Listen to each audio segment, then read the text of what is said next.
Hello everyone and welcome to Unit D. In this unit we're going to take a look at object storage and PySpark programming. So we're going to get into doing some common ETL with Python or with Spark using the Python programming language. And we'll also look at using cloud-based object storage and what the APIs are for that and how also to integrate that with Spark as well as use it from the command line. So our agenda. What is object storage? We'll look at the origins of object storage and how it works and why it's so popular. Specifically, we'll look at Minio.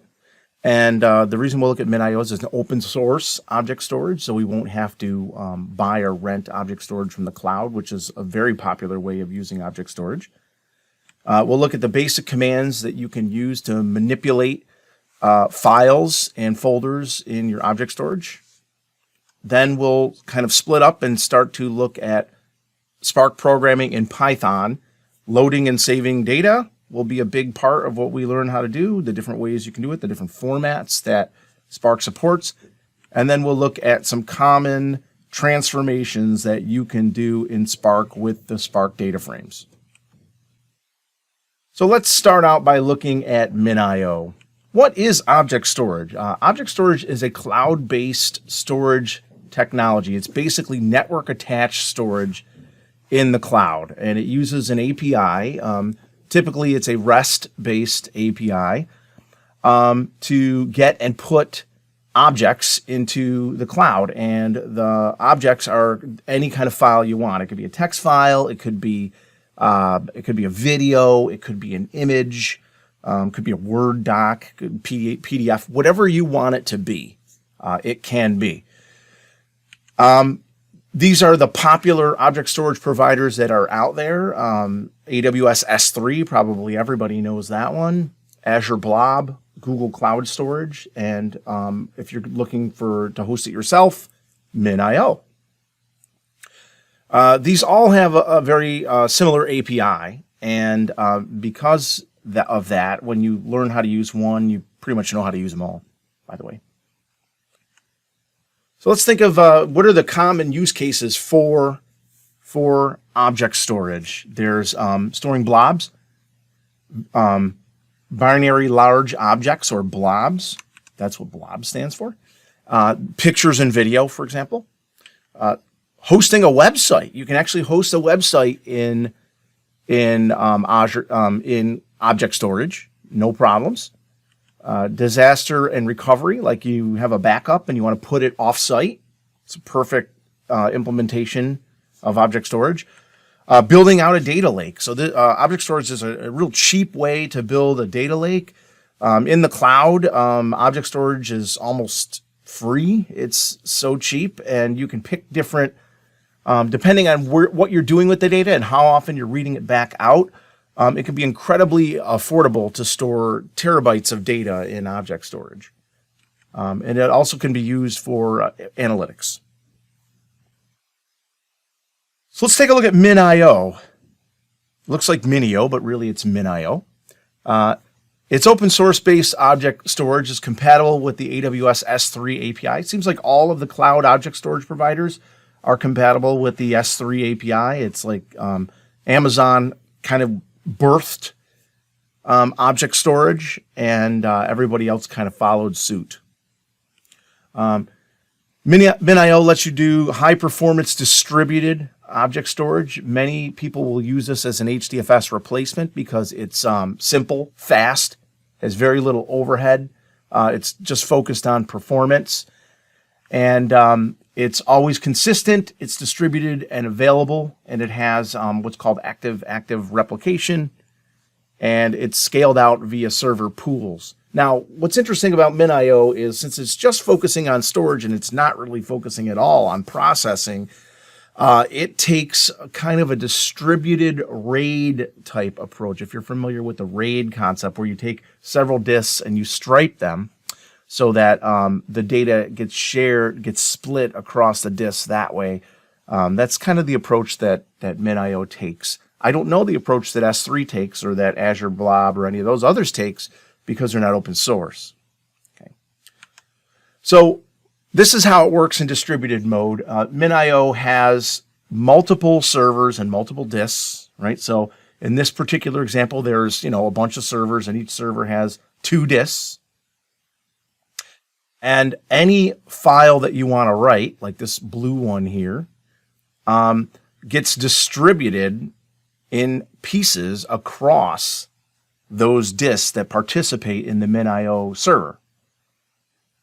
And the P represents the parity, which is logic that helps you build the other pieces. So if I lose this server and I lose these two chunks that are on this server, the parity on that server and that server will help me recover the file. So this is called erasure code protection. And you can use erasure code protection to ensure that maybe I should turn my head off. You can use erasure code protection to ensure that about half your disk can be lost without losing data itself. That's pretty cool. So basically, the file gets broken into blocks. The blocks are expanded into to include redundant pieces of information, and then those blocks get distributed to the disks that participate in your Minio cluster. And then in the event that you lose a node or you lose a hard disk on a node, you can recover the file because on every node there's not only a part of the file, but also some code that explains how to rebuild the file should a part of it be missing. Okay. And so that's how we end up protecting our code without full replication, but using this active replication where we're not really storing a copy, we're storing a part of a copy with some instructions on how to rebuild it. Okay. So let's explore the erasure code calculator so you can get a better idea how the Minio math works. And I think once you see the erasure code calculator, you'll have a pretty good understanding of sort of what's happening here from this fault-tolerant perspective. All right, here I am out at this website that was on the previous slide. And you can build your Minio server by putting in these different parameters. So let's just start with something that's really simple. Let's do like we have 4 servers, and we have 1 drive per server, and each drive is 1 terabyte. So you see that if you do the math, that's 4 terabytes, right? That's 4 terabytes, but it says our usable capacity is 2 terabytes. So why is that? Because we're striping 4 disks and our parity is 2, right? So we can lose 1 server and we can lose 1 drive and the system would still work. And we would still be able to retrieve all the files. So let's do a more complicated example. Let's suppose you're going to build a really large Minio server, but let's try and keep the math easy. So we're going to go 10 servers, right? 1 drive per server. Each drive is 1 terabyte. We have 5 terabytes, so half of it is available. And we can lose 4 drives in total. So 4 drives or 4 of those 10 servers could go down, and we would still be able to access all of the files on the server. So, there's this concept of raw space, and then there's this concept of usable space. And the usable space is less than the raw space, and that's what incurs. That's how we have the fault tolerance built into Minio. Now, I should note that we're not copying files like HDFS. What we're doing is we're taking parts, or we're not copying blocks like in HDFS. What we're doing is we're storing the blocks and we're storing parity with the blocks. So you can change the stripe size here. Like maybe I only want a parity of 2. You're going to see that that's going to up the usable capacity, but I also don't get as many tolerances to failures, right? So think about it, 10 servers, 1 drive, so 10 drives, 10 terabytes. I want to be able to lose 2 of them, so I got 8 usable terabytes now. Okay, now that you've got this Minio system set up, and you've got, several servers in there and hard disks and stuff. What's the storage, the logical storage model of Minio? Well, at the outer level, you have what's called an alias, and an alias points towards a remote Minio setup. So not to one server, but to the entire cluster, if you will, of servers. Okay, so it's a reference to a remote object storage system. And then the next logical step from that is called a bucket. And a bucket serves as like the mount point on that object storage system. It's I would consider that like the drive, but you can name it whatever you want. It doesn't have to be called a letter like B or C. You can call it video, for example.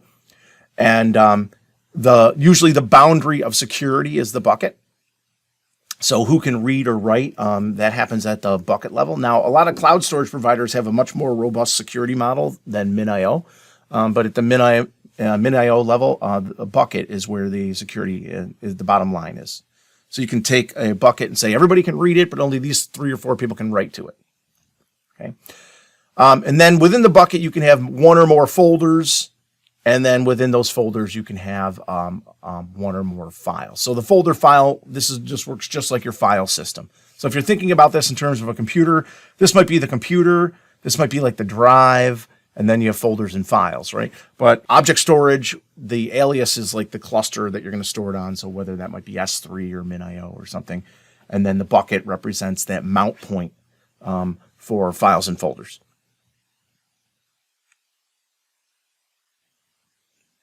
Let's take a look at some Minio commands here. We're going to start by looking at the Minio client, and then later on when we get into Spark, we'll show you how to do things in Spark. So here's some instructions on where to get the Minio client and then how to install it. This is how you install it from any Linux terminal. So in Jupyter Lab, you would go into Jupyter Lab and then open up the terminal, and then you could just copy and paste this command in here. This downloads the client. This changes it so that it's executable. And then this last one moves it into a folder that other utilities are going to be able to find it. User local bin is in your path, so you'll be able to find the Minio client. And MC is the name of the Minio client. And here's some common commands that we might issue in Minio to get buckets, get aliases set up. So MC alias list tells you what aliases you have already. You can set an alias, and when you set an alias, you have to give it the name of the alias and then the Minio cluster or the Amazon S3 or the Azure Blob URL, and then you have to give it the user and password. But this is usually in AWS and Google and Azure nomenclature. This is not user and password. This is usually like user key and secret key or something like that, or public key and secret key. It's something like that. But they're the same thing.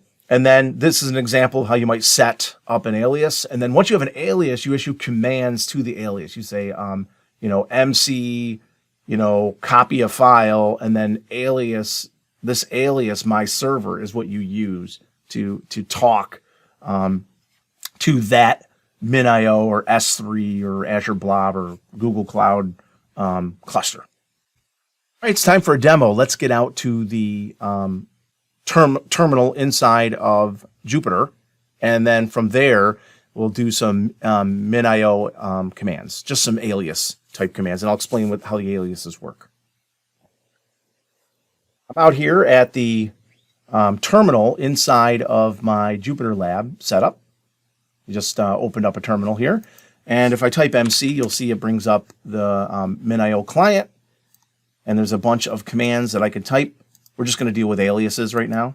So let's take a look at the aliases. Every Minio client that gets set up has some basic settings for how you might connect to the cloud stuff. So this GCS one is for connecting to Google Cloud. It has the URL to it. You'll have to add or edit your access key and secret key based on your setup. Same thing at the bottom with S3, so they're available. It's also going to have this play one. This play is the Minio playground. It's a public server that's set up. Everybody has write access. I would never put anything useful here because there's no guarantee from 1 second to the next that it's actually going to be there. Because you can create a bucket and put your videos in it, and I can just delete the same bucket. It doesn't matter. It's just a playground to make sure that the client works. It's just a way for you to test that. I set this one up here. This one points to our Minio server using our access key and our secret key, and these are in that Docker Compose file.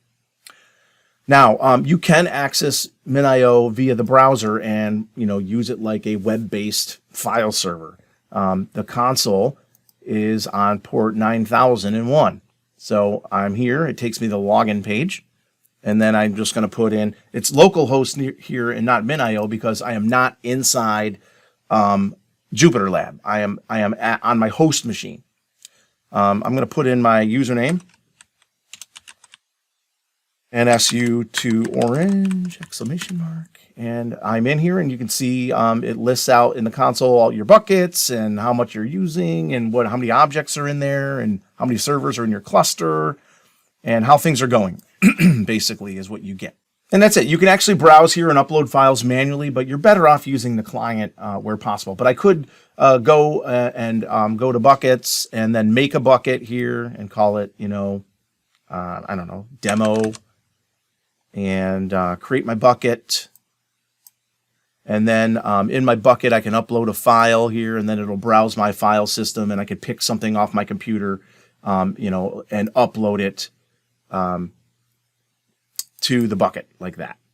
See that? Now that file's in there, and the files can be anything you want. They don't have to be CSVs or anything like that. I could find some video file and upload that to this bucket. So it's not just limited to text files. You can upload anything you want. Okay. But most of the time, you're not going to be using Minio this way or Amazon's S3 or anything like that. You're not going to use object storage this way. You're going to talk to the object storage through a client or through an API. You're not going to do this because you're not going to get a lot of mileage out of this. Okay, let's get back to the command line here. Enough of that. So at the command line here, to create an alias, you would say MC alias set, and then you have to give it three things. You have to give it where your object storage is. In this case, it's, and then you have to give it the access key and the secret key.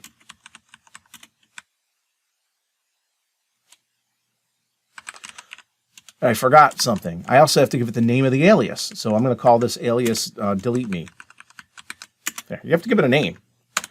And now when I do MC alias list, I will see that there is an alias in here called delete me. See that? Now, if I want to use it, I would say, MC, and then some command, maybe du, and then delete me. And that executes the du command on the delete me Minio cluster.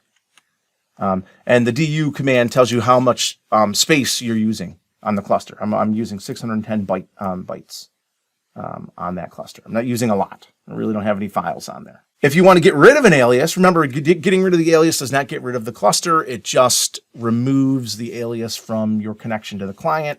So you just say MC alias RM for remove, and then the name of the alias. It does not get rid of the cluster. It just gets rid of the connection or the configuration to the cluster. Let's take a look at some of the Minio bucket commands. We have ls. These are very similar to like Unix commands. So you're going to find that they're sort of the equivalent. So ls shows you what's in a bucket. MB allows you, or it shows you what's in a folder that's in a bucket. You're really just going to give it a path. MB lets you create a bucket. RB lets you remove a bucket. MC tree shows you the folder tree inside that bucket, and DU shows you the space being used by that bucket. If you leave the buckets off, it'll show you the space for the entire Minio cluster. So here's some file commands. You're going to say Minio client copy source to target. Source can be, some S3 bucket. Target can be some Minio bucket. Source can be a local file system. Target can be a Minio bucket. Any alias that you have set up could be source or target. That's what makes this so awesome, you can write a script on a computer that copies things from the Google Cloud to the Amazon Cloud. I don't know if I'd be in the habit of doing that, though, because you're going to pay probably a lot of money in egress fees when you take the data out of one cloud. They usually charge, or when you put the data in, they charge you. So one or the other, you're probably going to see some pain there. So I don't know if I would do that, but you could do it. Okay, it's a great way to migrate from one cloud to the other. You can just use this mirror command, for example, to take whatever is at the source and make it look like the target. And the source can be local, and the target could be a Minio cluster. The source could be a Minio cluster, and the local could be a target. I use mirror a lot to take backups that run locally and make a file, and then make sure the backups that are local are in the cloud.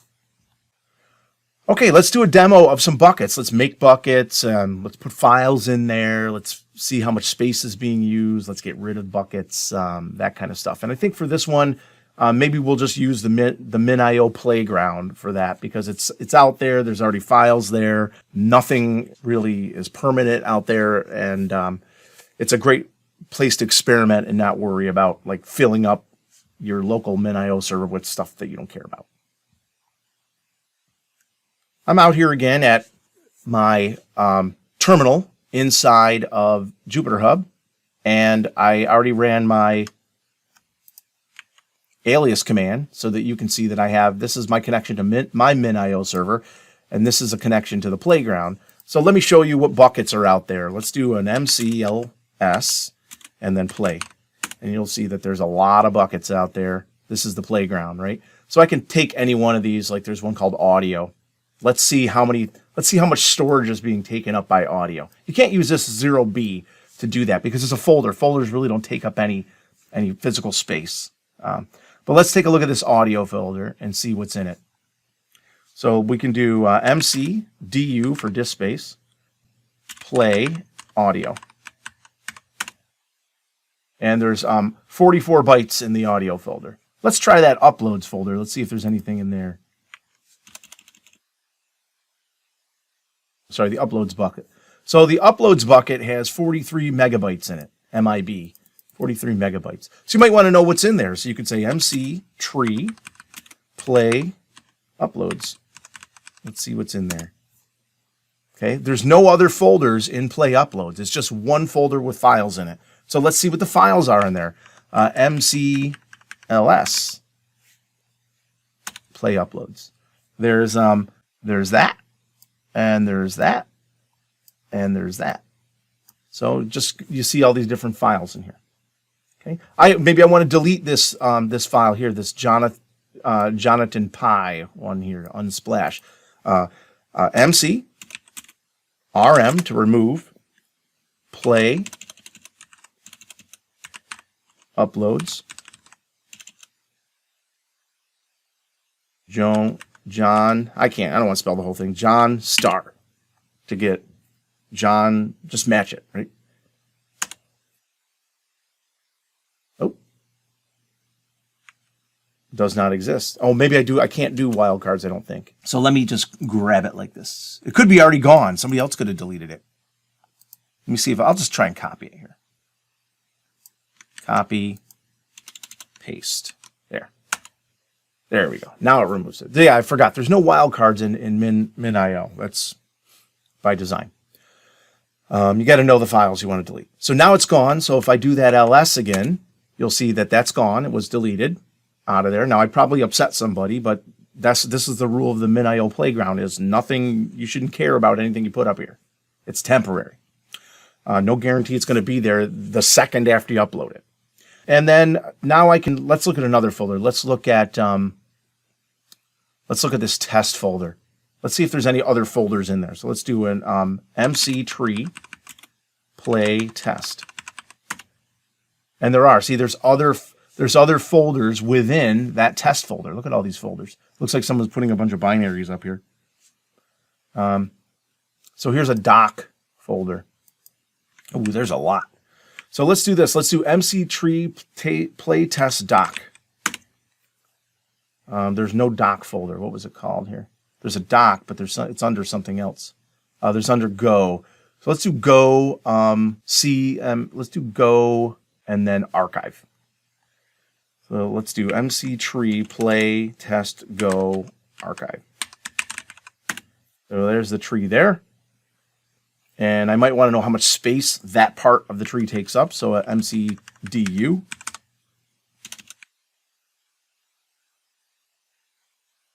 Okay.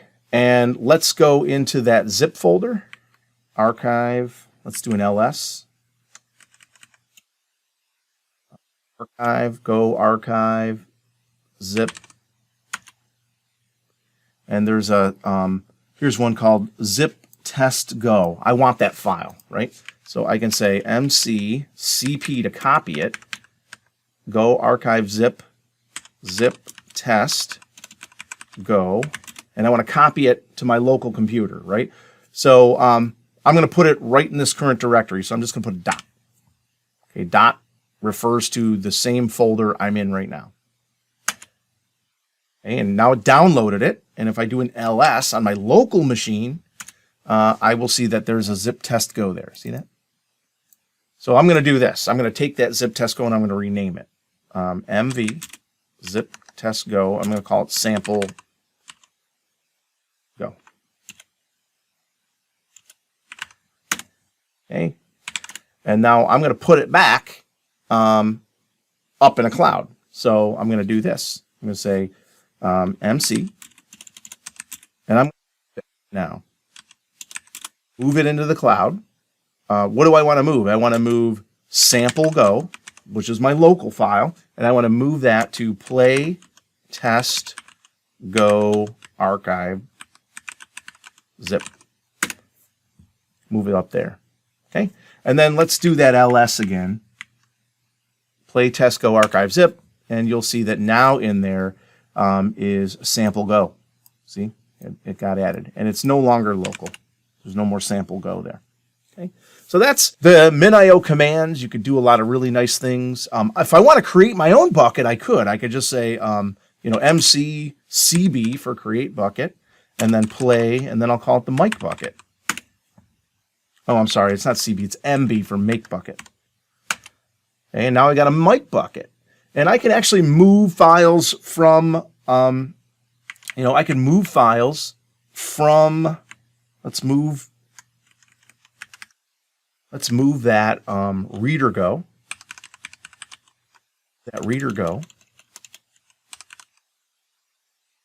into the mic bucket. So I can move from bucket on one server to another bucket on server. And if I now do a MC ls play mic, I will see that that reader go is now in that mic bucket. So again, this source and destination can be local. It can be in the cloud in one of your object storage providers. It could be in Amazon or Microsoft or Google or Minio. Doesn't matter. That's the beauty of the Minio client. It's one client works with all these different object storage providers.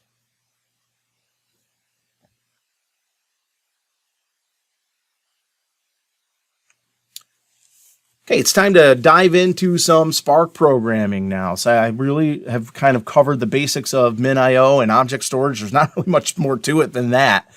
It's exactly how you think about it. Object storage is just really simple, really easy, great way to put files somewhere, great way to know that they're available to you, and also stored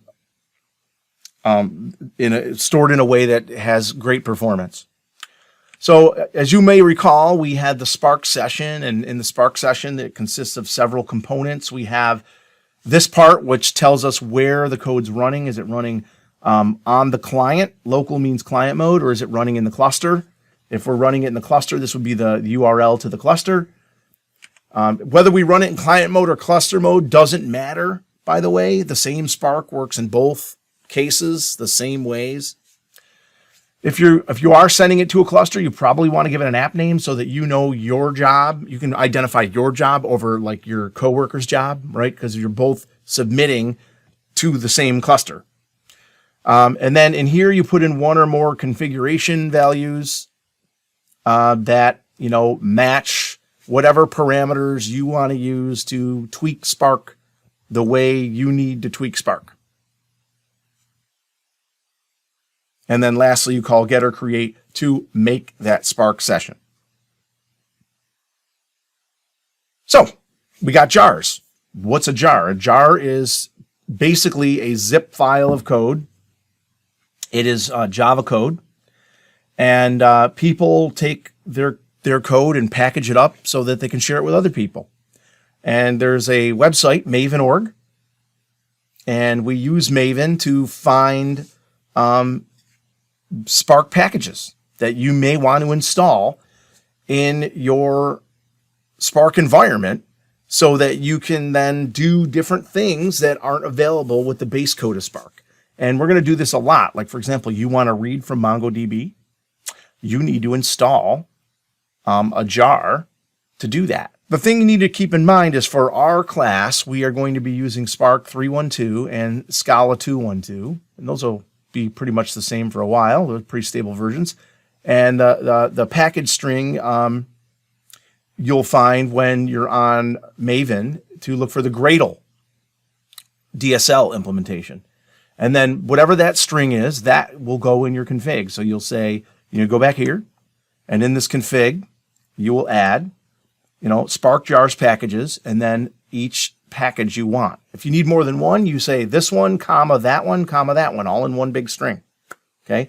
And you'll be able to import whatever you need into your Spark environment. And whether you're running it on client or on cluster, it doesn't matter. If you're running it on cluster, it will find a way to install those jars on every worker node within the cluster. So how about a demo of this?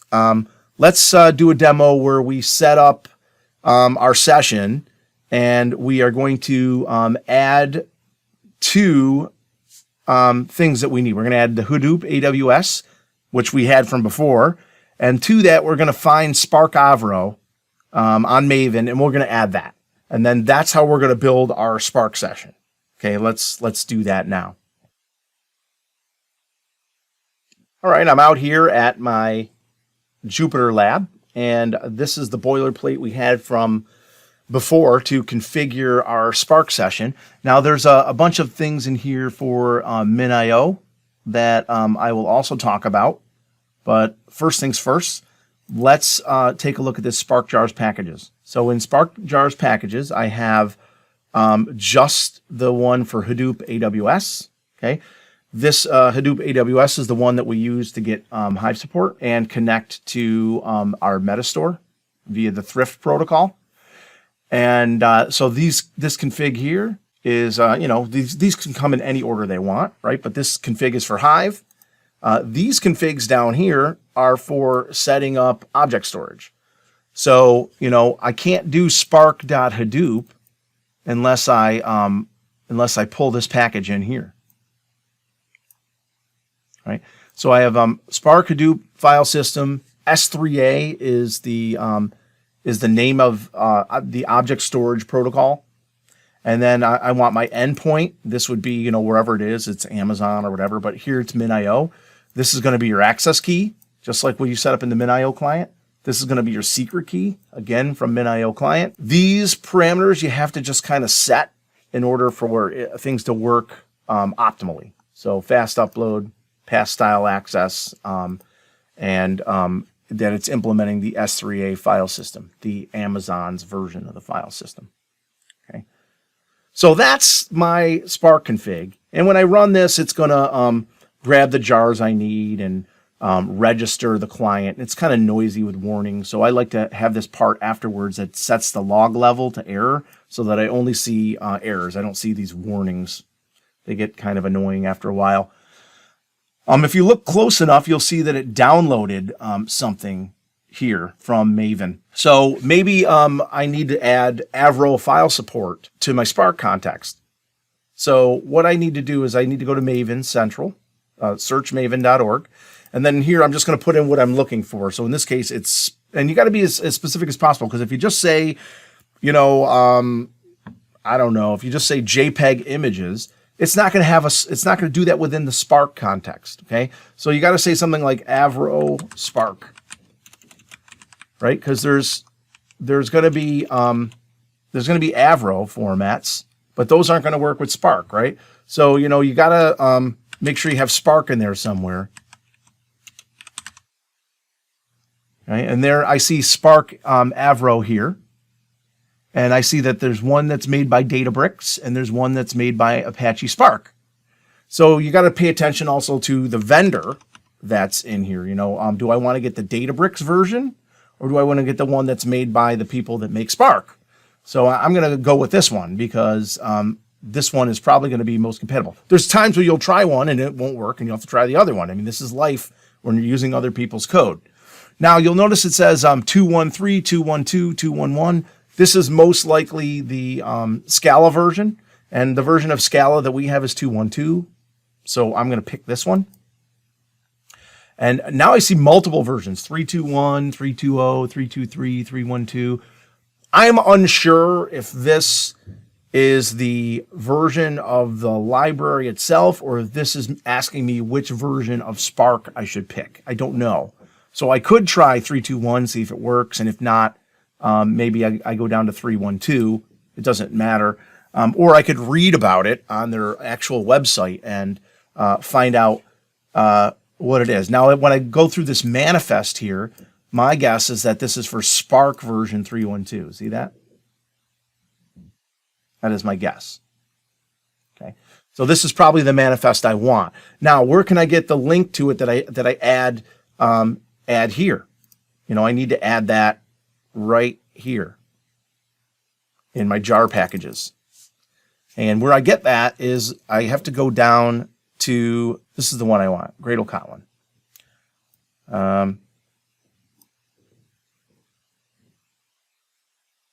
Or the Gradle Groovy, either one works, right? So I think in the docs I say Gradle Groovy, so you want this one here. Let's do this one just to be safe. Okay, this one here, this implementation string.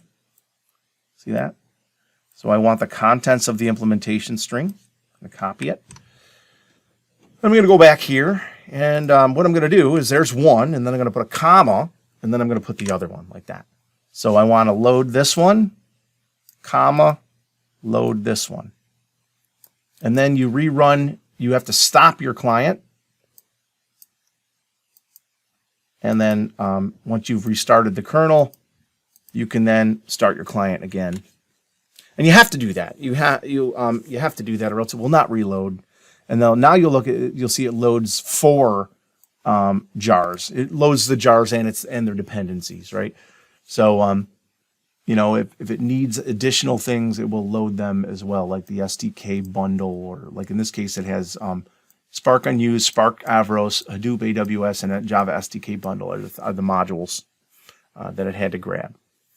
Okay, so that's how you add things, and you'll see this a lot in the code that we use, because when we want to use Neo4j, or we want to use Kafka, we're going to have to add those jars to the configs. Those are not built into Spark.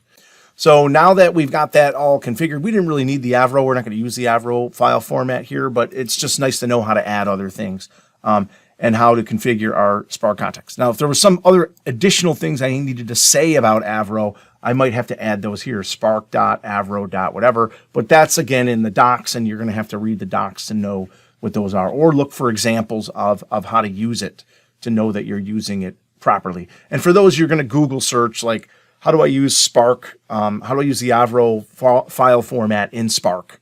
You know, in Spark 3.1.2, and kind of hope for the best. Really, that's kind of where life is when you're programming in big data in Spark.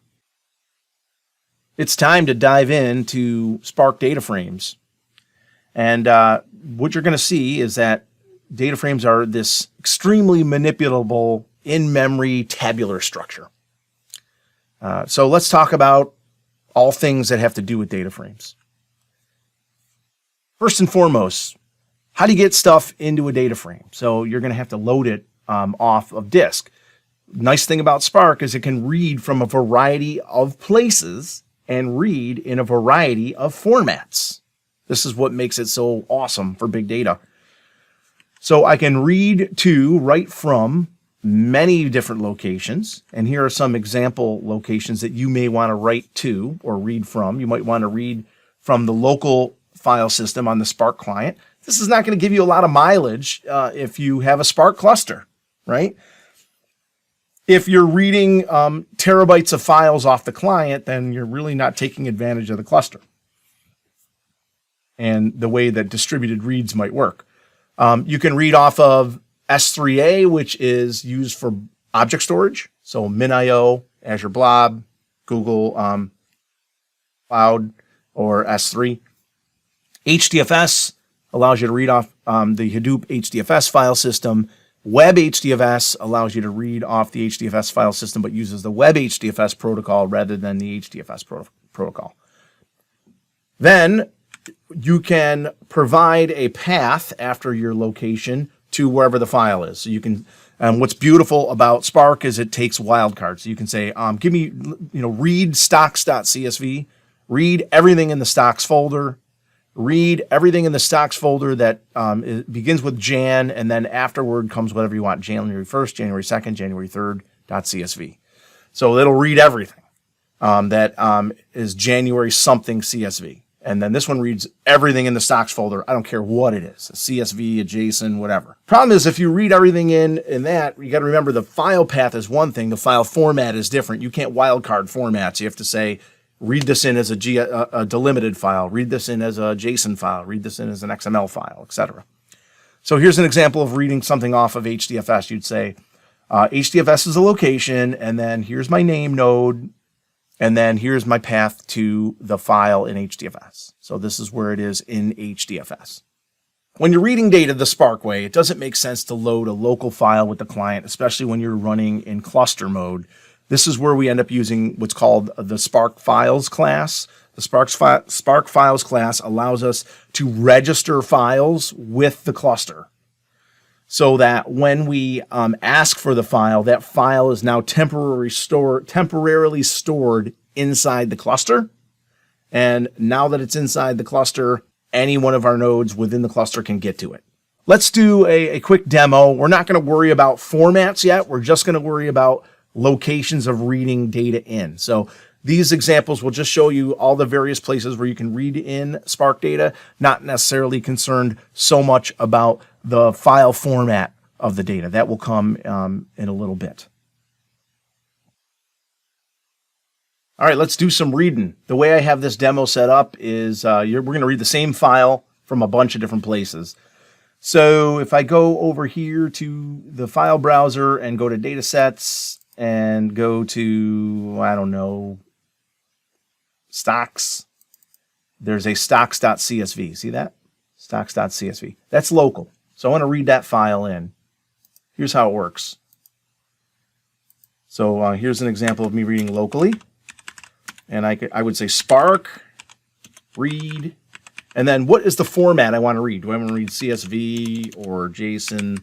Right? I'm just going to read these all as text files for now.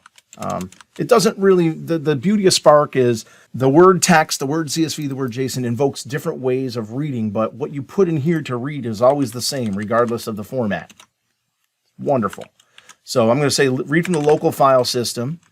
And when I read locally, I need to give it a full path. So home, Jovian, that's a Jupyter Notebook thing. And then from there, you saw my data sets folder, and then stocks, and then stocks.csv. I want to read that in.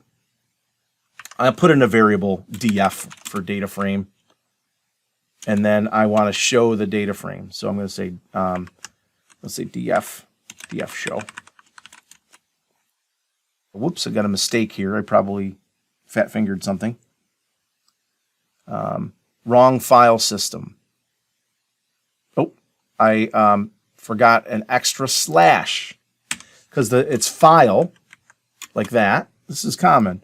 It's file. That's the accessor, right? That's the location accessor. And then from there, I need to start my folder. And this is the slash starts the root folder. So it's 3 slashes. Oh, still got a mistake. Path does not exist. Oh, boy, tell you what. Not doing too hot so far. Okay, now it's reading it locally, and there's the output. Okay, it's not in the format I want or anything like that, but let's not focus on that yet. Okay, let's read this from an S3 bucket. So in our config here, right, we have we've set up S3 to point to Minio. And there's a bucket, D object spark, and I preset this up. And if you are running the sample code that's included in here, you'll see that there's code to set it up. I didn't include it here. It says the bucket is D object spark. So I'm gonna make my URL here. I'm gonna say URL is gonna be S3A, right? And then that's gonna connect me to the right place, right? Because I have all that configured here. Right, that's like my alias. And then I want to put in the bucket. I'm going to make an F string out of this. And then after the bucket, I want to put in stocks, CSV. So let me print that URL. Print URL. I'm at these out for now. There's where it is. Okay, and now I'm going to load that in Spark by putting in URL here. Like that. And there it is. So now I read it off S3. Let's read it off Hadoop for giggles. So when you read it off Hadoop, it's HDFS, DFS. And then what's your name node? So it's funny, on our system, it's called, oh, they don't have ping on here. In our Docker, it's called name node. That's the name of our name node. It's called name node. I know it's silly, but that's just how it's set up. If I go and look at the Docker setup, maybe if I go back here and do a Docker compose PS, you'll see it's called name node. That is the name of our name node. I know, silly. Anyway, so HDFS name node, and then the path to the file. Now you might not know where it is, so let's go browse it. If I go to name node or localhost, and then 50070, that's web HDFS, right? And I go to utilities and browse file system. And then I've got user, root, D object spark, stocks. Okay. And I want to read this in. So I'm going to take this URL here and put it there like that. And now I'm going to read that in off of Hadoop. Hopefully this works. There it is. It read it off Hadoop. Okay. So that's the beauty of Spark, is you put in, the file location accessor, and it goes ahead, and this should say Hadoop now, right? And it goes ahead and reads it off of whatever you want, whether that's going to be S3 if you've configured it, Hadoop if you've configured it, or local. Now let me show you how you read off the web with Spark files. So to do Spark files, I need to import it. So from PySpark, import Spark files. I'll run that. Okay. Now that I've got Spark files loaded, I can use it, and I can say Spark, Spark context, and I want to add a file to my Spark context, and in here I'm going to put the place on the internet where my file exists. Okay. This is going to be I'll call it public URL to file. That's what I'm going to call it. And then after we do that, we're going to get the file by doing this. We're going to say Spark files get, and then we're just going to get the name of the file. In this case, it's going to be stock CSV. You're going to see this in a second. And then when we print this, it'll show you where it's installed on the cluster. So when you add file and it's a URL, it goes out to the cloud, grabs a file, and then installs the file within the Spark cluster. And then Spark files get shows you the path to the file within the Spark cluster. So let me get a file for you. So I have a URL. I'm going to copy it. This is on GitHub, and I'll put it up here. It's our stock CSV, but it's on GitHub. Okay. So I want to take this content right here, raw off GitHub, and read it into Spark. See, it's anti-cluster to read off the internet like this, right? So to make this cluster friendly, what you need to do is you need to use the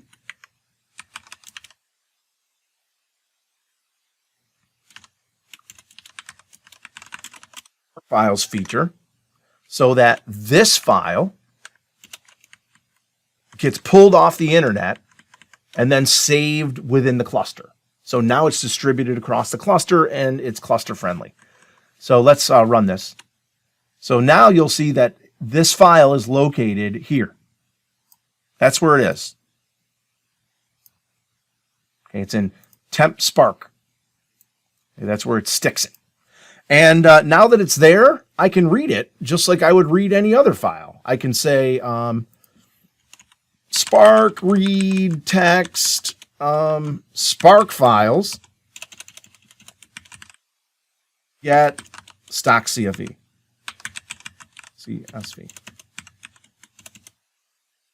Get it off the cluster. And then I'll just show it here. Boom. Read it. See that? Pretty neat. Here's the caveat. If I read a stock CSV from GitHub and I read another stock CSV from like Yahoo, I can't register them both as stocks via CSV. Okay. You have this massive path to the file, but what's actually uniquely accessed is the file's name. So every file name that you register with your Spark context has to be unique. Okay. That is just an unfortunate way that it works. So you have to come up with a scheme under which these are named in a way so that you don't have to worry about two things with the same name, because otherwise it'll replace it. But that's how Spark Files works, adding files to your cluster so that they can get distributed over the worker nodes in the cluster.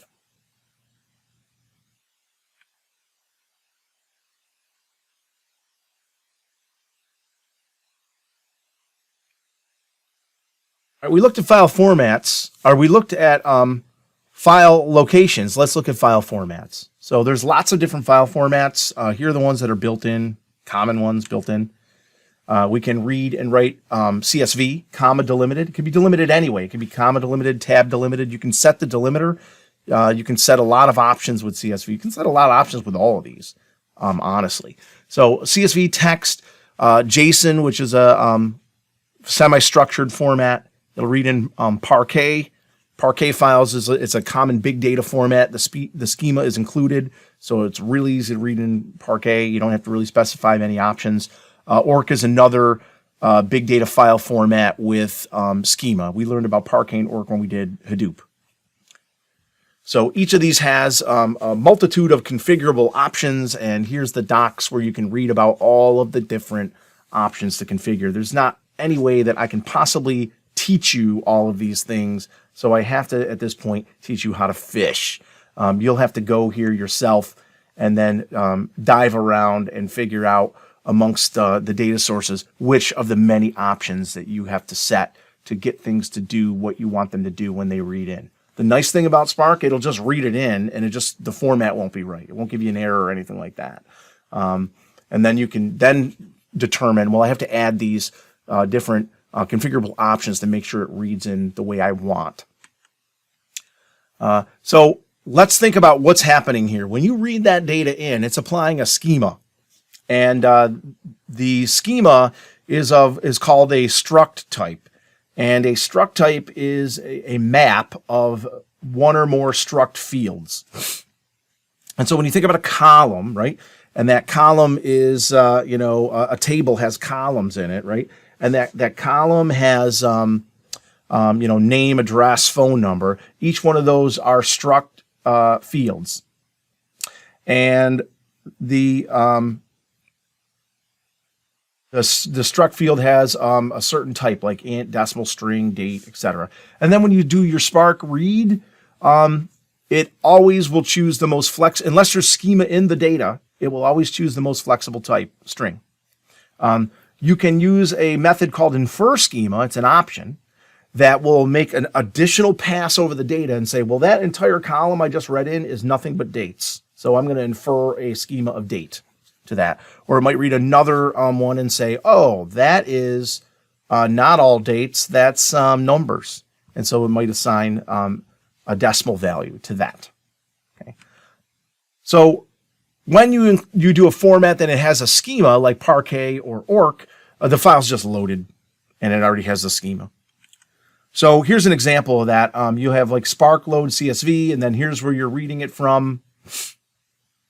Okay, and then it will then assume that it's delimited because you chose CSV, right? And there's another little bit you can add to this. It's called cache, and what caching will do is take that file that's loaded, and just like you did with Spark files, it will make sure that it's on the workers and written to the workers, so that as you continue to evaluate the data, it doesn't go back to the source to get it. It's already been copied to the workers, and it won't need to be copied again. So it's a way to prep things so that you aren't constantly going back to the source to get the data. Okay, demo time. Let's read in some CSV. And let's show you what the schema looks like. Then we'll read in maybe some JSON formats and show you what that schema looks like as well. And have you marvel over the way, how easy it is for Spark to read and tweak the way things get read in. For this example, I'm just going to keep reading the same file for a bit, just to show you sort of how the different options work. And I'm not going to bother to read it from S3 or Hadoop or anything like that. Just read it locally. It doesn't matter. As we saw before, this doesn't matter, really. And right now we're going to be focusing on formats instead. So let's work through the CSV format. So let's do this. Let's say data frame is Spark, read, CSV, and then let's read in our stock file. And let's see what happens.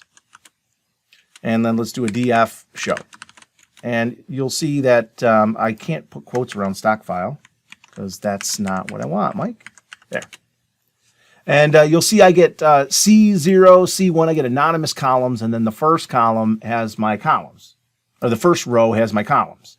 So this is not at all what I wanted. I actually want it to understand that I have a header in here. So this is one of the many options that you can add to the CSV feature. And again, you got to go to the docs in the URL to read all these, and I'm not going to bother to do that now. So I'm just going to add an option here. I'm going to say Spark read option. And then options are keys and values. So the key is header. And the value is, yes, there's a header. True. True, there's a header on this baby. Not all options apply to all formats.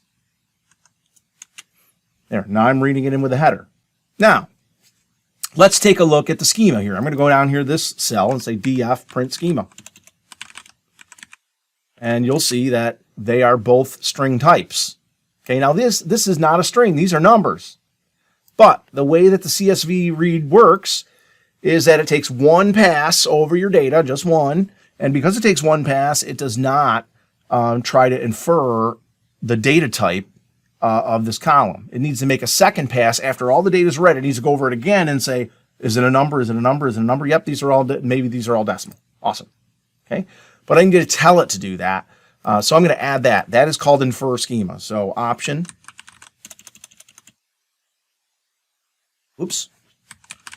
infer schema.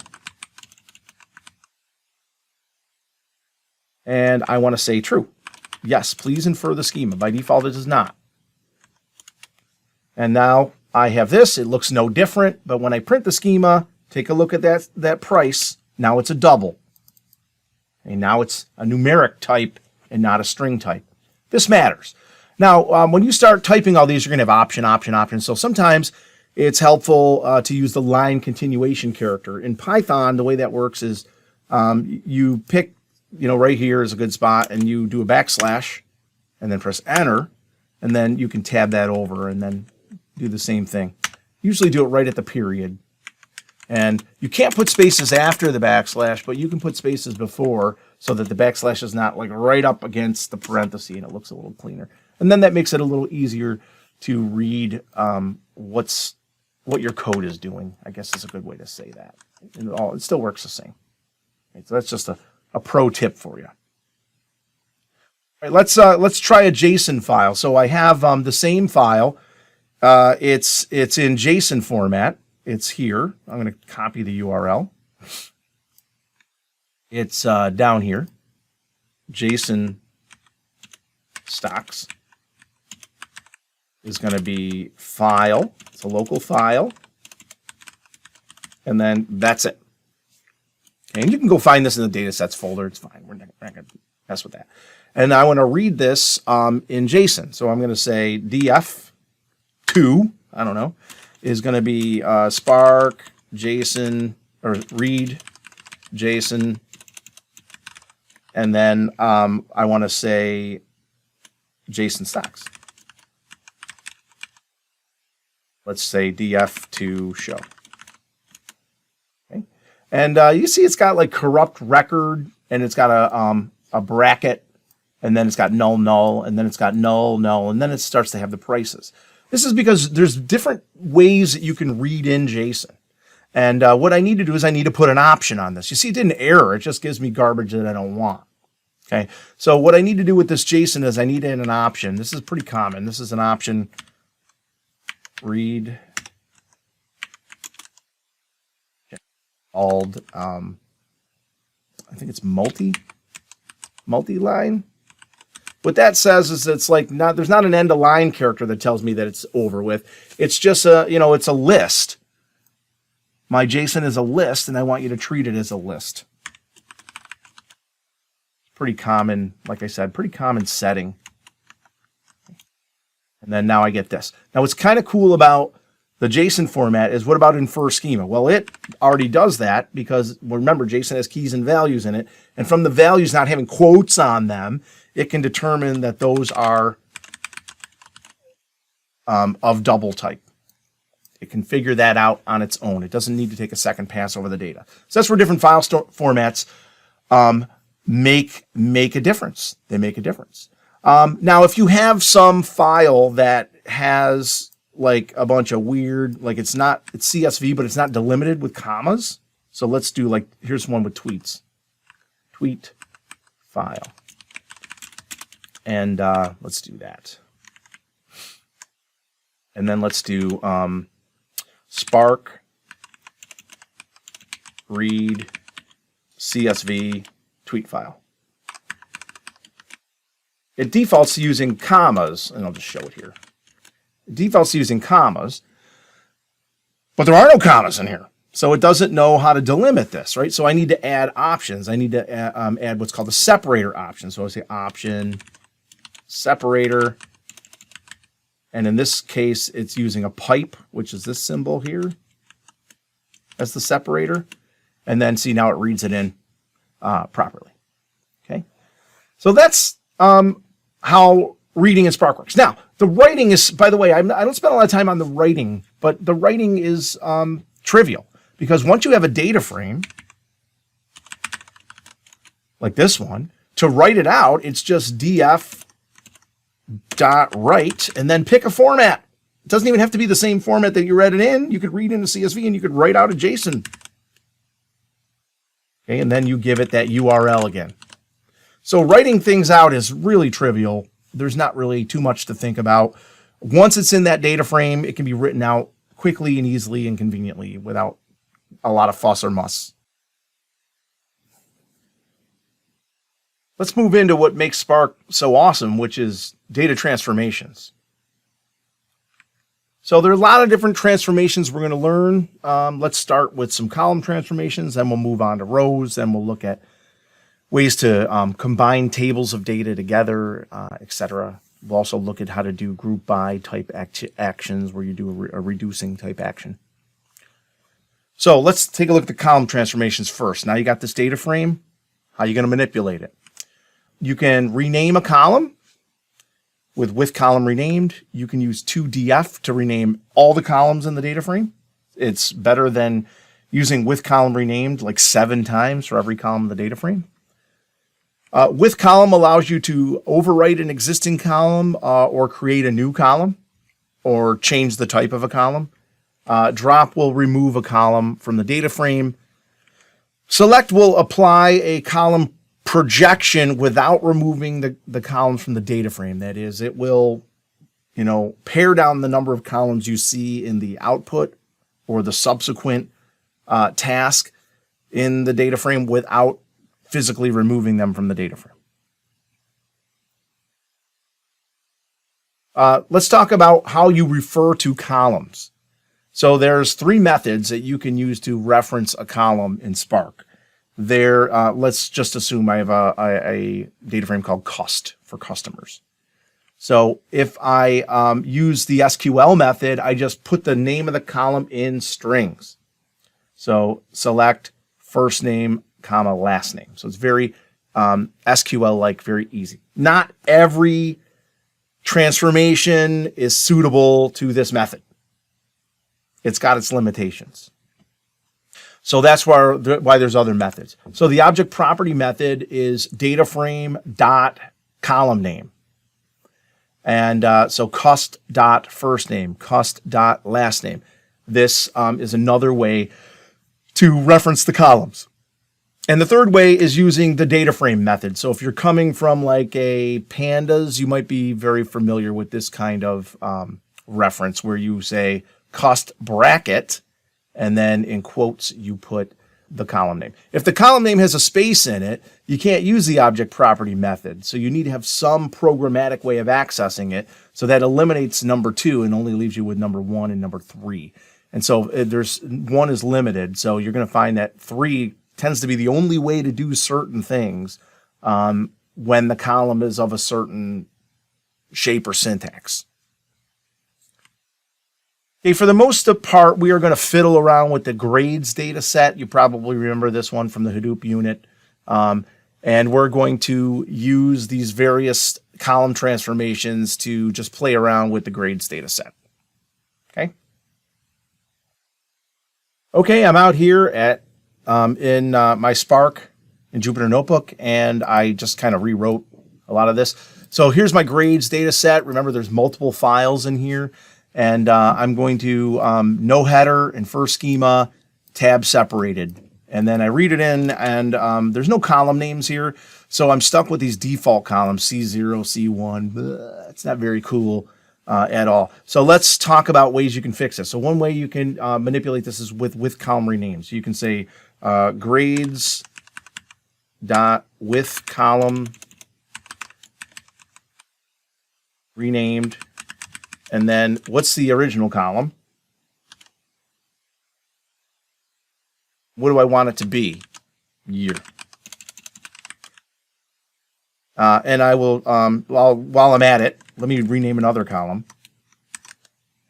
Let's rename C1 as semester. And let me just show that. So I renamed those 2 columns. Now, if you're spending all this time coding these transformations, you might want them to sort of persist rather than just yielding the output all the time. So that's where another variable comes in handy. So I might have, G2 is grades with column renamed, right? And then I could show grades, and that's the original guy. You can do that. Or I can show G2, which has my transformation applied to it. Okay, so that's where variables come in handy with Spark, is they sort of save along the pipeline as you're going. This is a horrible way to go about renaming all these columns. Use 2df instead. So you would say, G2 equals, or I guess this is G3, grades 2df. And in here, I want to put all the columns. So year, semester. I think the next one is course, credits. Credits here, this column here. And then we have the letter grade.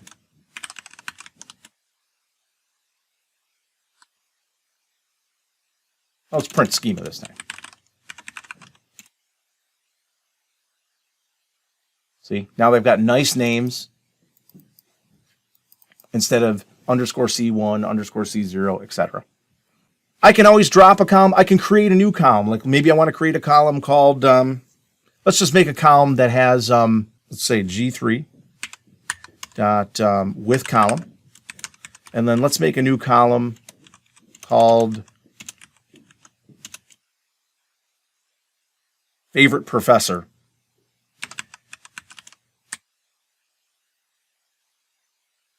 And then let's set that to fudge.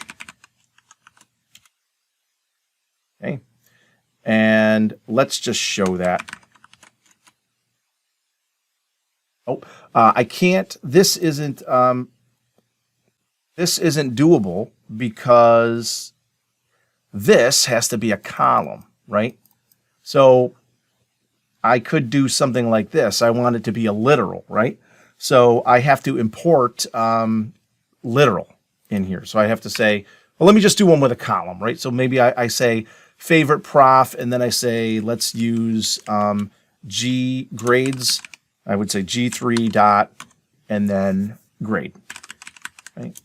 And then see, now I got fav prof, and it says a. See, that works because it's a column. But if you want it to be a literal, not a column, remember, this is like distributed computing, so you can't just throw some literal in here like, 42. Can't do that. So what you got to do is you got to say from PySpark SQL functions. I think it's a function. Import the literal function, and then I can say, hey, it's literally Mike is the favorite prof. And I think I got a missing parenthesis right there. Yeah.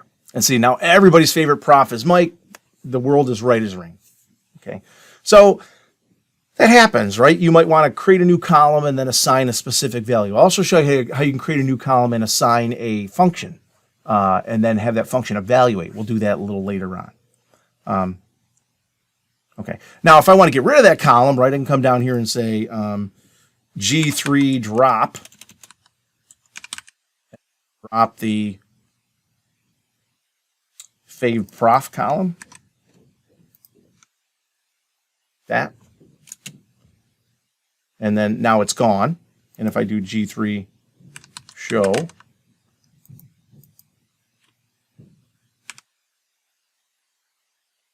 it's gone. And see, that's the difference between a select and a drop. A select applies a transformation that's not permanent, whereas drop, that's it. Gets rid of the column. It's gone. It's no longer there. Let's do a select. So like maybe I want to say G3 select, and I want semester and year.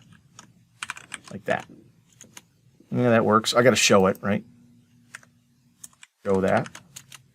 There you go. And maybe I want to do, I'll do it a different way. I could say G3 dot select G3 dot year, and then let's use the other accessor, G3 grade. Nope, I got to show that, right? Unless I yield it, you don't see anything. That's lazy evaluation.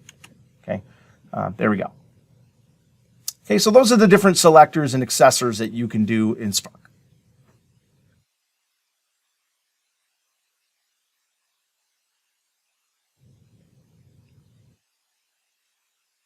Okay, let's get into the row transformations. We have filter. It's also where.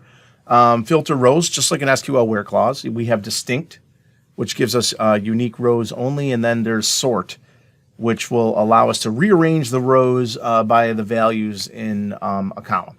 And just like we have column references, we have row references. There's different methods of referencing a row. They're pretty much identical to the column references. There's just a couple of nuances. For example, when you want to apply a filter and use the SQL method, you're going to put the entire thing in quotes. These operators are SQL operators. Greater than, equal, less than or equal. When you apply them this way, this is a Python operator. Okay, so again, there's a difference between equals and equals in SQL and Pythons, and I'm going to show you that in the demo that we're about to do. And then, of course, you can also do the data frame method with brackets. And again, that's Python. Python code, SQL code. It's just something weird that you got to get used to with the way that Spark works. Let's dive into a demo showing you how this works. So we're going to just show only the A grades, and we'll also use distinct in here to give you year and course, and then we'll sort that and just kind of do the old coup de grace here. Okay, here I am out at my example, and of course I'm starting out with the same thing as before, but now I'm applying, after I read it from the CSV, I'm applying my column transformations. So this grades, it's exactly the way I want it. This is something typically that you do in Spark, is you might chain all these methods together to get the data in the perfect, pristine condition that you desire it to be in. And now in here I can apply my filter. So let's get all the A grades. So I can say grades where grade equals an A, like that, right? This is the SQL method. See that? Grades are A. Now, if I use the object method, it's going to look like this. Grades, and this, I could use where, I could use filter. They're the same command, filter and where. They're the same.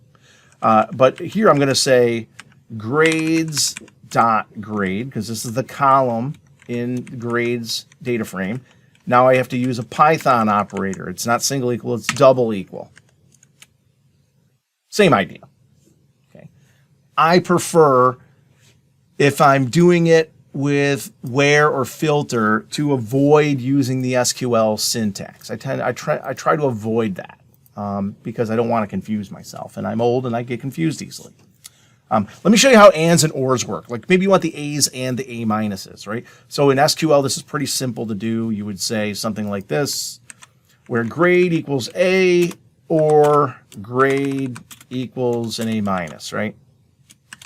That's what you would do.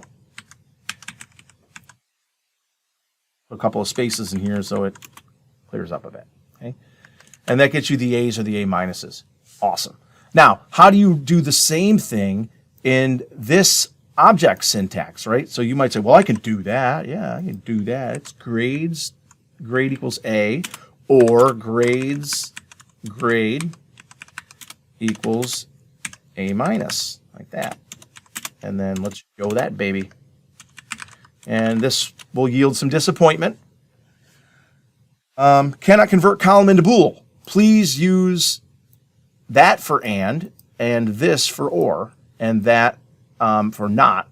These are what are called data frame booleans. So this is a Python boolean. I want to use the data frame boolean, which is this. That's or. This is and. This is not. So I'm going to use or here. Now it still is not going to work. Watch this. So I do this, and I'm going to get another error.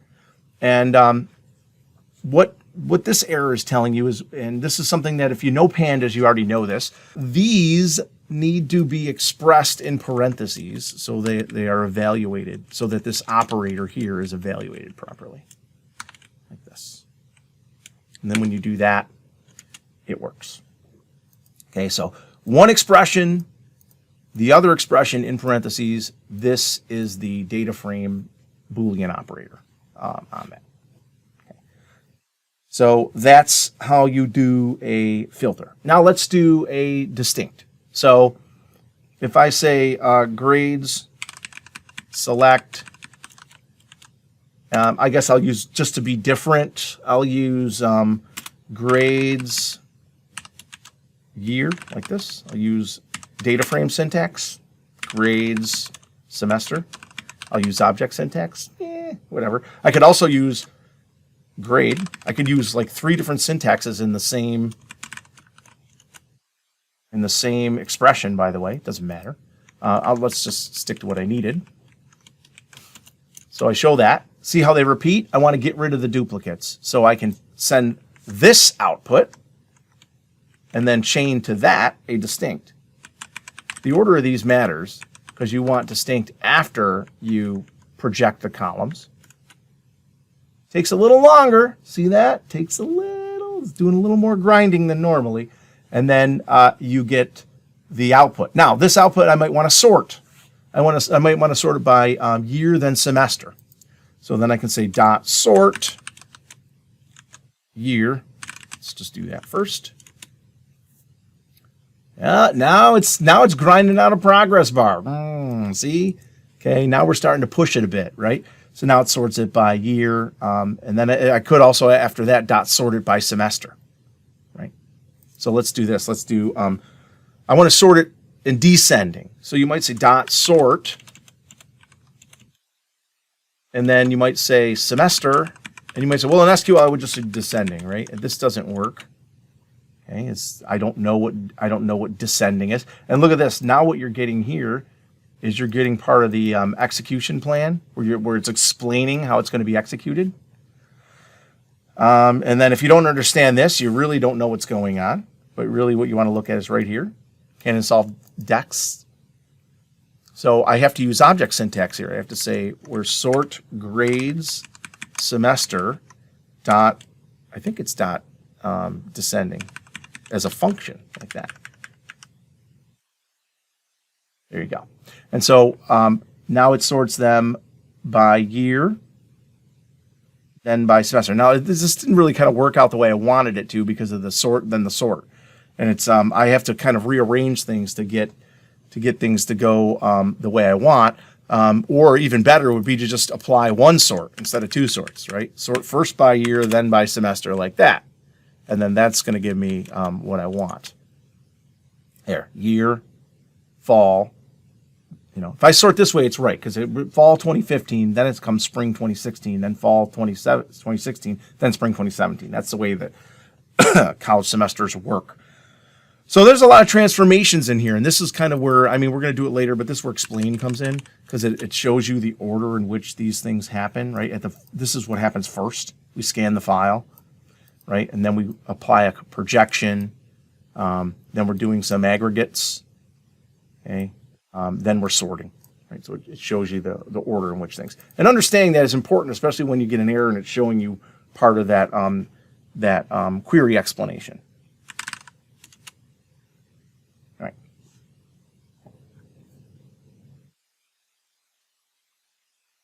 Let's take a look at some aggregate transformations. So these work very similar to how you'd think they'd work in SQL on the data frame. There's a group by function, which performs the column grouping. And then what you get out from a group by function is no longer a data frame. It's called a grouped data object. And then that grouped data object has a function on it called ag. And the ag function, as arguments inside the ag function, you give it an aggregate function like count, sum, min, max, and then it returns back to you a data frame. So this is sort of how it works. It's like a two-step process to do an aggregate transformation. And you can use the alias function to reassign a name to these aggregate columns. And then the aggregate functions are the ones that we all know: count, average, min, max, sum. Let's try this out in demo fashion and give it a shot here. I'll show you how to group by with 0 columns whatsoever. So if you want to get a total sum, and then I'll show you how to combine columns with the group by. And that'll be 2 examples of that. I'm back out here in Spark again, and I've got my grade scheme again. Now let's just get a count of all of the courses that someone took, right? So you could say, you might think you just grades.count, right? This gives you 18, right? But that's just giving you a row count. If you want to get a count that you can sort of get back a data frame rather than just a number, you would have to use the group by. So you say grades group by. And then what am I grouping by? Well, I'm grouping by, just the rows. And then I say ag, and then I want to count the rows, and then I want to alias that column to be total courses. It's probably good. And I'll show that. And whoops, I got a mistake here. Got to import count. It doesn't know about count. I didn't define it. So Yeah, I forgot to include the from PySpark SQL functions. I usually get lazy and just do import star, but this is not good. There's a lot of functions in here. You don't want to just import every single one of them. This is kind of like an anti-pattern. You should really be importing what you need. So in this case, I need sum, min, max, average. Then it should work. I have to say what I'm counting, right? So let's just count. In this case, let's just count courses. Now this might not work either. Oh, it does work. I didn't know if I had to specify object format here, but it does work. See, pardon me. Here I get a data frame back. Here, I just get a number. And it's not a data frame, right? So to put this another way is maybe I want to get a count of the courses, but a sum of all the credits, right? So I can say groups, group by ag, and then let's this down a line. And then let's move this one down a line. And then in here, let's also put in sum. We're going to sum the credits. And then we're going to call this total credits. Take that one out. And a comma there. Split them up. So I got 18 courses, 53 credits. All right. Now, I might want to break this out by like year, or how many courses a year, how many credits a year, right? So, or by semester. So that's just really adding to the group by. So I'm going to actually copy this so I don't have to rewrite a lot of it. And in here, I could just say group by year, semester. If I'm going to use SQL syntax, I could do that. Grinding a bit. There you go. So 5 courses in fall 2016, 16 credits. 4 courses in spring 2017, 12 credits. That's SQL syntax. If I want to use object syntax, it would be grades.year. Same difference. Same difference. All works the same. Okay. Now, I might want to take this and apply another transformation. Like I might want to take the number of credits, divide it by the courses, and get like an average, like add a column here that gives me an average. Well, in order to do that, I should probably take this and store it in a variable because it's getting a little complicated, right? So maybe I call this G4 is that. Say G4 dot select. I don't even need to select. I could just say with column. Average credit cred per course, and that's going to be G4 total credits. This might not work. I don't know. I'm just trying it out. Divided by G4 total courses. I have to use data frame notation here because there's a space in my column names. Now let's just try to show that. See if that works. And I need a dot in here, right? I need to put a dot right there. My key is stuck. There. There. And then now I get this, right? I got 3.2 credits per course, 3 credits per course, 2.6 credits per course, 3.0. So see, you can keep building these out. This is the beauty of using Spark for data transformations is, every one of these transformations pretty much returns back a data frame. And with that data frame, you can then apply more transformations, right? So if you can't figure out how to do it all in one step, no biggie, because this is a data frame. And then this is a data frame. And, if I don't like these columns, I could use 2DF to rename all the columns. So all of these things you're learning, they all keep reapplying. Let's move on to the merge transformations. So merge transformations can be row-based or column-based. A row-based transformation is like an SQL join, where you're taking two data frames and you're saying this column and this column, I would like to join them where they're equal or not equal, or do a left join, right? You got inner, full, left, right. These are all, and also a cross apply, Cartesian product, right? And then there's also a row-based join where you are pretty much taking one data frame and another data frame and saying, make me a bigger one. And then if you merge these and you don't want duplicates, you apply a union. And then after the union, you can use distinct to just get rid of the extra rows in there. So let me demonstrate for you just how the union transformation is pretty simple, pretty trivial, easy to do. Let me focus on the join transformation to show you how that works. So let's take a look at this. We'll use the grades data set. We have a couple of lookup tables, one that has course descriptions and another one that has grade points. And I'll show you how to do inner and outer joins using that. Okay, I won't bother to do the union. It's pretty simple. Okay, for this example, we have 3 data frames. The grades one you know. Courses and grade points are new. So if I may, let me just show you those. I run those, you'll see that I have a table of courses and their titles, and then a table of grades and how many points there are, like a B is a 3.0. And let's print some schemas out here. And you see if I want to join these two tables together, I want to use the grade column.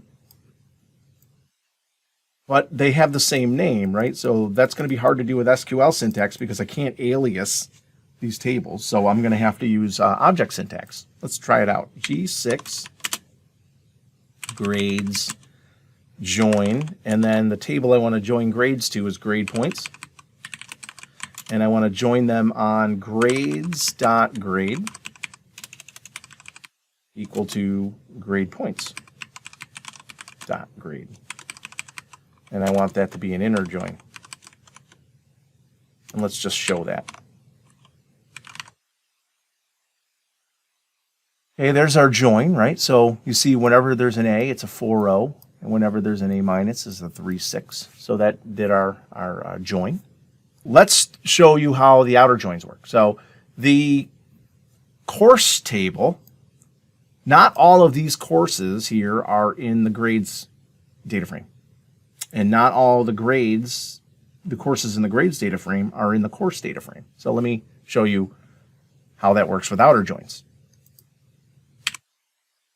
Let's do grades join.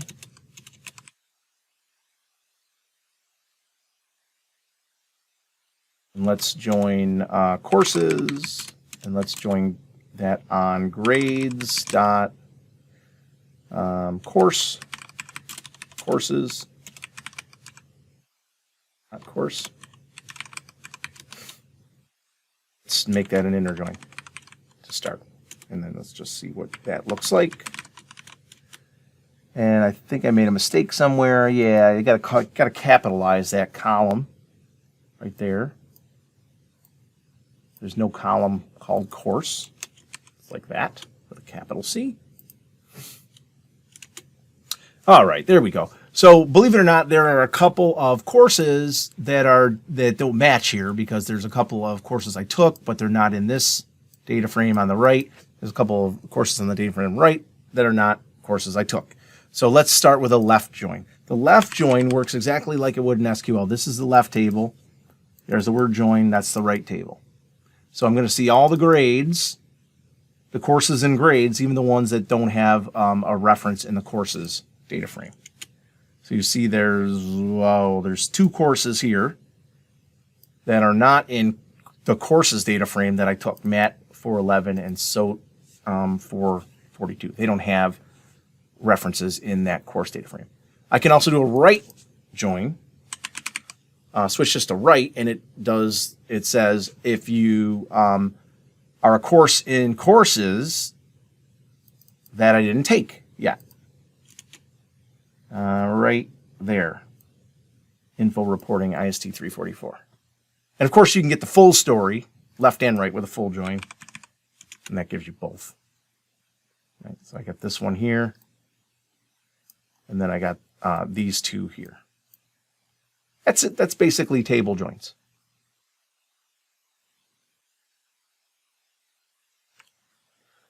Sometimes you need to perform a transformation that is just not built in to Spark, and you need to write your own. So in order to do that, you must tap into the user-defined functions. This allows you to create a function in Python and then register that function with Spark so that the transformation that is written in Python will apply, will be known by the cluster and then be able to be executed by the cluster. So basically the process is you create your Python function, make sure your Python function works. Then what you do is you decorate that Python function with this @UDF and then return type.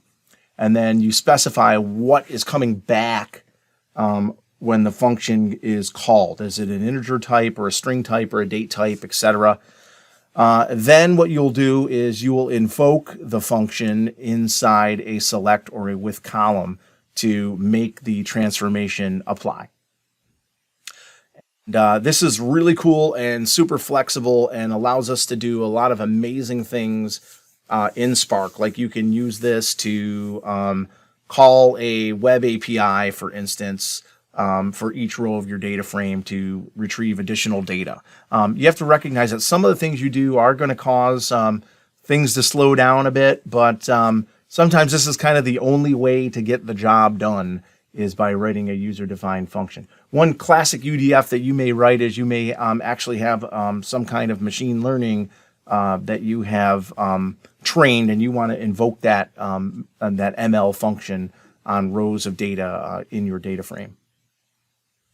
So let's do a demo of this. We'll use that grades data set, and we'll just make two really easy Python functions to do some trivial things. We won't focus too much on writing the Python. We're going to focus instead on the action of a UDF. All right, for the user-defined function demonstration, what we're going to do is we're going to use this grades data frame.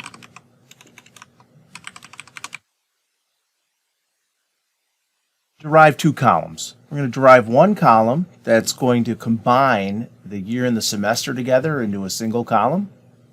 And then we'll create another column that, based on the course, will determine which school or college that goes into. And those will be simple sort of example functions that we'll use. You can write some really sophisticated functions to use as your user-defined functions. It's just that's sort of out of scope with what we'll be doing right at this moment. So the first thing you need to do before you write your user-defined function is, before you write your user-defined function that works with Spark, is you need to write a regular Python function first that does what you expect it to do. So I will do that first. So I'm going to write one here, def term, and I will send in as arguments the year and the semester. That is going to return back a string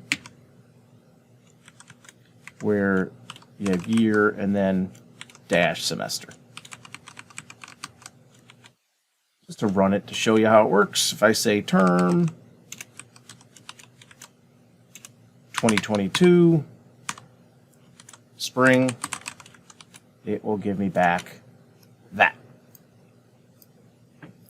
All right. Now, if you want to apply this function to a data frame, you can't just call it. You just can't do that. You can't say grades with column term and then call the function like this. And then you think, what do you pass in here? You can't pass in year semester like this. Can't use SQL syntax. That's not going to do what you would expect, if it even works at all. Missing a parenthesis right there. That won't work because it should be a column. These values need to be columns. So you say, well, I can make those columns easily. I could say grades dot year, like that.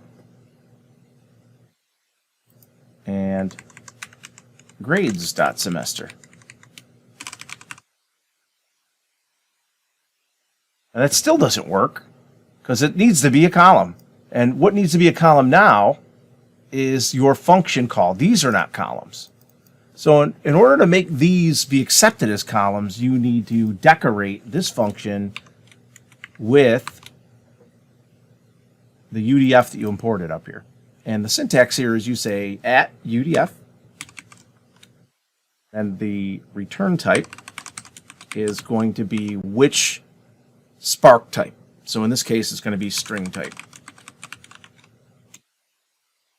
And now that in essence tells this function to be registered with Spark as a function that will input columns and output a string type for each value in that column.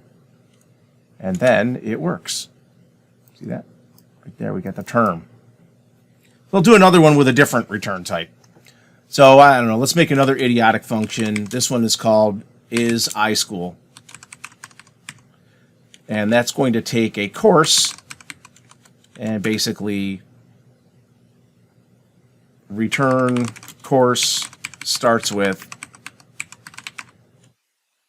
IST. If the course starts with IST, it's an iSchool course.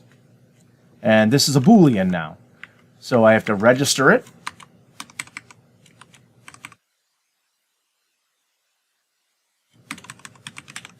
Good thing, by the way, I imported all of the SQL types before I started.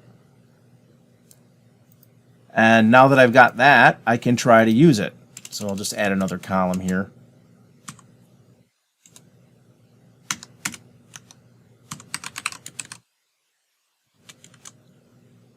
Let's say is iSchool course. And we'll make that is iSchool. And then we will send in as an argument grades course. We'll use data frame notation this time. And we'll show that.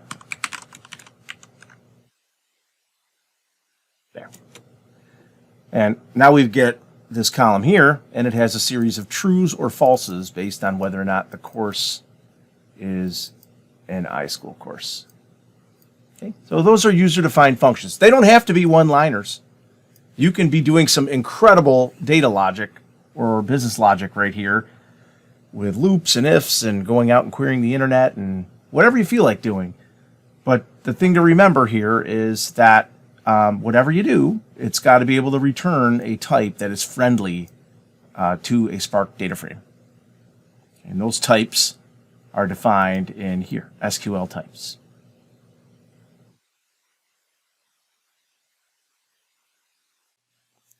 Okay. Okay, one of the last things we'll do today is nested column transformations. This is just something to remind you of, is that we've been dealing with just really some flat, simple files, but the beauty of Spark is it will handle some pretty tough customers with lots of embedded fields and lists of fields and things like that. Spark makes it incredibly easier to tabularize your data.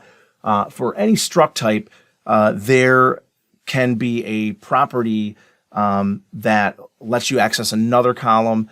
There's also an array type that gives you access to a list of columns, and you can use a function called explode to flatten that data. And let me give you a demo of this. It's best explained via demo. It's really easy to manipulate some complicated data in Spark. So in here, I'm going to use output from the Google Places data set, and I will show you that it's just it's non-tabular, and then I'll show you how you can tabularize it by drilling down through things with accessing the struct types and the array types and using explode as needed.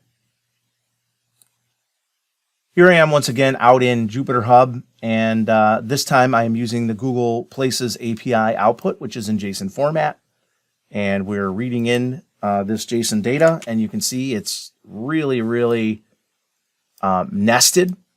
And for example, I have this column called geometry, and in there is all this embedded data. And then I have another column called photos, and in there is a list. And there's another one here that we'll use called types, and that's an array or a list. And when you look at the output, it's kind of hard to read in a table, right? So you might say, how can I simplify this output so that it's easier for me to deal with. And well, let me just start with some basic transformation. So if I grab places, select, and then let's just grab the name, and just to show you different syntaxes, places, types, and then places, geometry. Show you what that looks like. You'll see that, I get, this is just a simple column. This is an array, and this is a struct. So you might say, well, in this struct, how do I get out these lats and longs? Well, again, you have to look at the schema here. You have to take a look at the schema. You don't have to look at the original schema. You can look at this schema. Go from there. So in this schema, you'll see I have a geometry and then a location. And then I have lat and long. So I want to get those out. That's pretty easy to do. I would just say, I can come down here, places, geometry, location, lat. And let's use SQL syntax the second time. Long. There. And now instead of printing schema, let's show it. And so now you see I flatten those columns out to individual columns of lat and long. Now this, I don't like the way that looks. I want it to look like this one. So I can just do an alias. Okay, this is getting a little messy. Let me make this multi-line.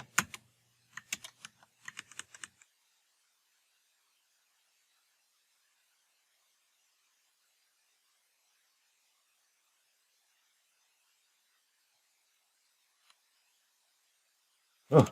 Ooh. Why you give me such trouble? There we go. Good. So, there's lots of ways you can flatten that data when it's nested. Now, let's talk about this, which is an array. To unnest the array, you have to use explode. So when you explode, each of the values in the list now becomes an entire row. So this Syracuse should repeat 2 times, one for each of these types. Let's try it out here.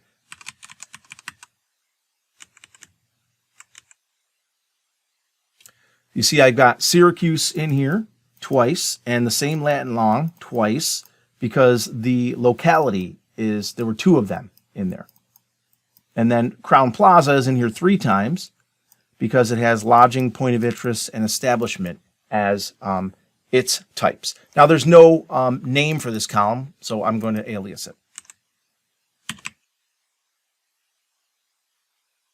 Maybe the singular of that makes more sense. There we go.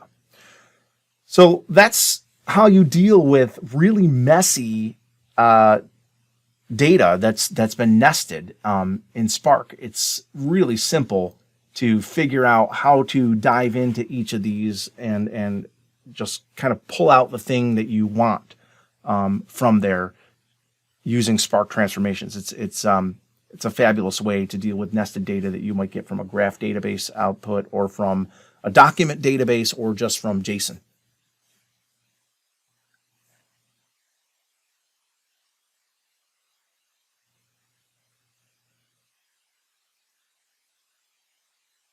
All right, let's conclude with a reminder of explain. Remember, explain is a function that demonstrates the execution plan that Spark will use within that data frame context that you attach explain to. So you have data frame.explain.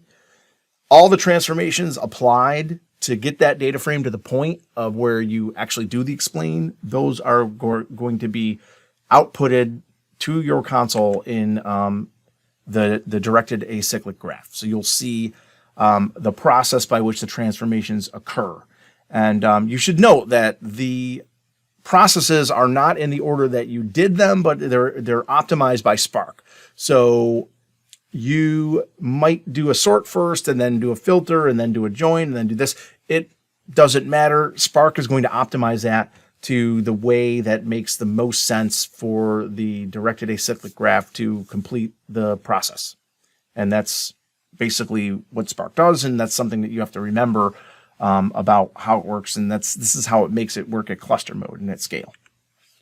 Okay, so let's do a really quick demo of explained and see how it works. And what we'll do is we'll do a demo where we get a summary of credits by term from the grades data set, and we'll observe how the code we write is different from the graph that it makes, even though the output would be the same, even if we rewrote our code to match the graph.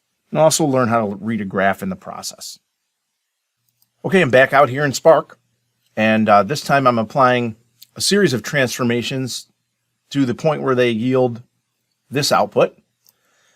And, excuse me, basically, we're getting our grades, and then we are grouping by year and semester and getting a count of courses and a sum of credits by group and semester, by year and semester, then sorting that, and then only showing that for year 2016. So this is kind of like what would be like the equivalent of maybe a having clause or something. I don't know.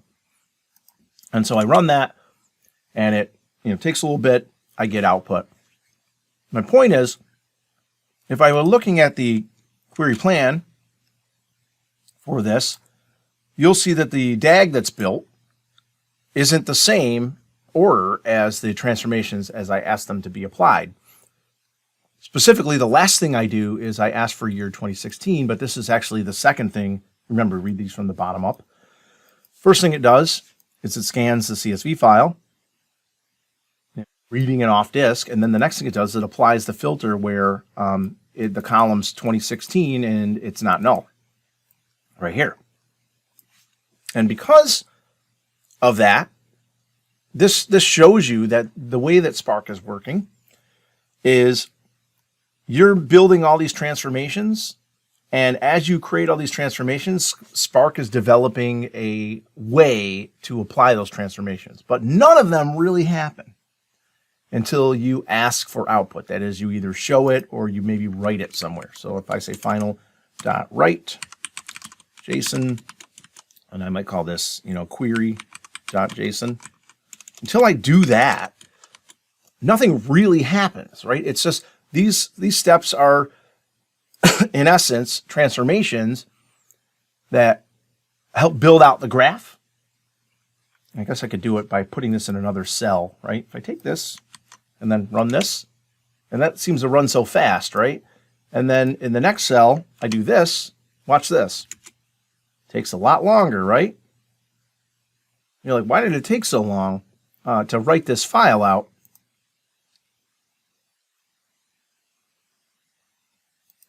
Here's the output of the file. Why did it take so long to write that file out? Well, it took so long because this plan doesn't really get executed until we ask to yield results. And we do that by showing the output or writing it to a file. This code up here just builds the graph.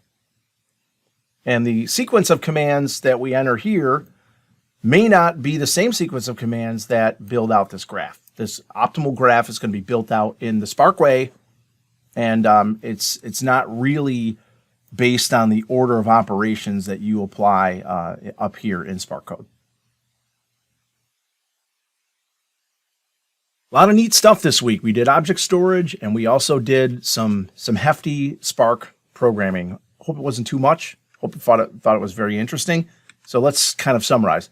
Object storage, distributed, highly accessible storage. It's kind of a drop-in replacement for HDFS. It seems to be a lot easier, and it's definitely cloud-friendly. We learned that PySpark is great for accessing data over a lot of different storage mechanisms like HDFS, local storage, object storage, and really nothing changes about the way that you use it when you pick different storage levels. All the same rules apply. Once you get your data into a data frame, it's easy to offer similar transformations to do things that we normally would do in an SQL-like language, like filtering rows, filtering columns, table joins, table appends, aggregate operations, and sortings. We can also make our own functions, and those functions can be used to create custom columns or be applied in a projection. And what's kind of nice about using that is we can use a programming language to do that. When you're trying to do this in an SQL language, you're limited to the features that are available in that. You can apply a function here that does just about anything that you can do in Python.